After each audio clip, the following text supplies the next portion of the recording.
IBS ഉള്ളവർ ഈ breakfast ഒന്ന് നോട്ട് ചെയ്ത് വെച്ചോളൂ. സ്ഥിരമായിട്ട് ഇത് കഴിക്കുന്നത് നല്ലതായിരിക്കും. ഇത് മുളപ്പിച്ച പയറ്, ഉലുവയും പയറും ജീരകവും മുളപ്പിച്ചതാണ്.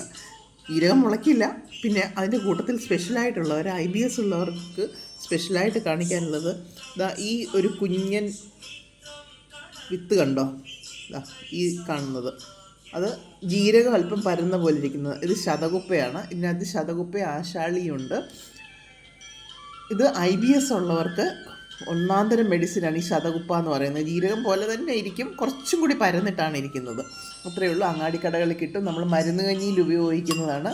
അപ്പം അത് പയറും ഉലുവയും നേരത്തെ തന്നെ വെള്ളത്തിലിട്ട് മുളപ്പിച്ചു. ആശാളിയും ജീരകവും ശതകുപ്പയും ഉണ്ടാക്കുന്നതിന് കുറച്ച് മുമ്പ് കഴുകി ചേർത്താൽ മതി. അതിനകത്തിൽ കുറച്ച് നല്ലോണം തേങ്ങയും കുറച്ച് ക്യാരറ്റും ഇട്ടു. പിന്നെ ഇന്നത്തെ വെയിറ്റ് ലോസ് ഡയറ്റ് ആണല്ലോ, അപ്പോൾ മുട്ടയുണ്ട്, ചുവന്ന് കാണുന്നതിലല്പം മുളക് ചമ്മന്തി, പിന്നെ ആവശ്യാനുസരം ഫ്രൂട്ട്സ് എന്ത് വേണമെങ്കിലും ഇവിടെ ഇരിപ്പുണ്ട്. നമുക്ക് ഇഷ്ടം പോലെ ആവശ്യത്തിന് കഴിക്കാം.